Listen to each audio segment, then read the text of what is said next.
రక్షకుడును మన ప్రభునైన యేసుక్రీస్తు నామంలో మీ అందరికీ హృదయపూర్వక వందనాలు. ఈరోజు దేవుని వాగ్దానము యోబు గ్రంథము 28వ అధ్యాయము 28వ వచనము. మరియు యెహోవా యందలి భయభక్తులే జ్ఞానమనియు దుష్టత్వము విడిచుటయే వివేకమనియు ఆయన నరులకు సెలవిచ్చెను. హల్లెలూయా.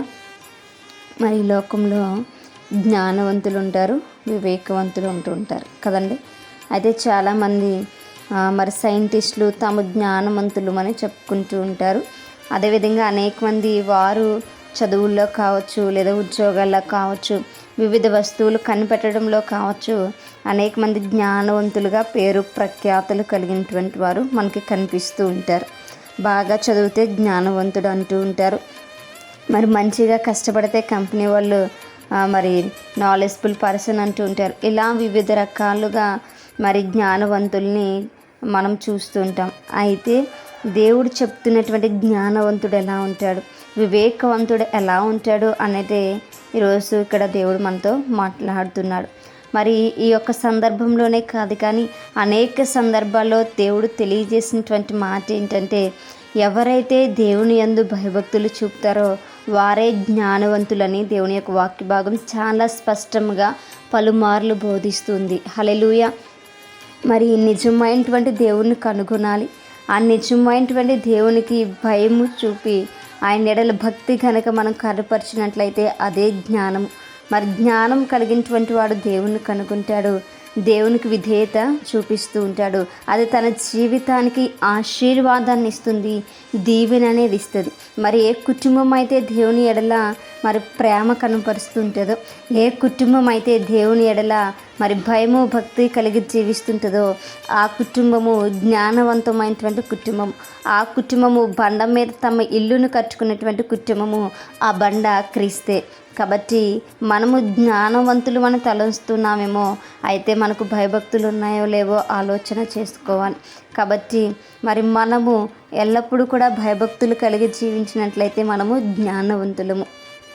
ఈ లోకంలో మనకి డబ్బు ఉండవలసినటువంటి అవసరం లేదు, ఐశ్వర్యం ఉండవలసినటువంటి అవసరం లేదు, గొప్ప రికార్డ్స్ మనము సాధించవలసినటువంటి అవసరం ఏమీ లేదు. కానీ మనం జ్ఞానవంతులు అని నిరూపించుకోవాలి అంటే మనము మరి మన దేవుని యందు నిరీక్షణ ఉంచి ఆయన యందు భయభక్తులు కలిగి జీవిస్తే మనము జ్ఞానవంతులమే.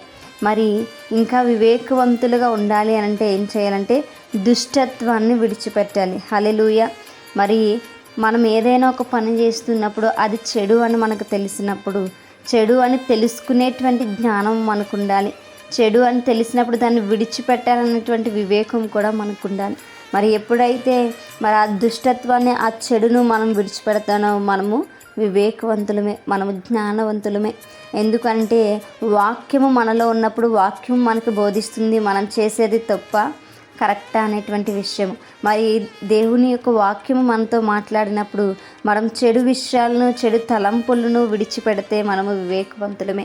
అది మన జీవితానికి మరి ఆశీర్వాదాన్ని తెస్తుంది, ఊరి నుంచి మనల్ని తప్పిస్తుంది దేవుని యొక్క వాక్యము.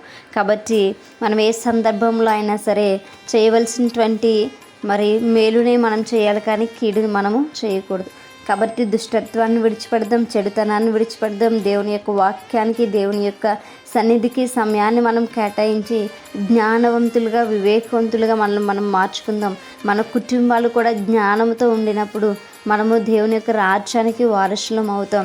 అనేక మందికి జ్ఞానాన్ని ప్రసరపరిచేటువంటి బిడ్డలుగా అవుతాం. కనుక మనం ఎల్లప్పుడూ కూడా దేవుని యందు భయభక్తులు కలిగి ఉందాం. ఎల్లప్పుడూ కూడా చెడుతనంను విసర్జించి మరి మంచిని మనం హత్తుకుందాం. అటువంటి కృపా దేవుడు మనందరికీ కూడా దయచేయునుగాక.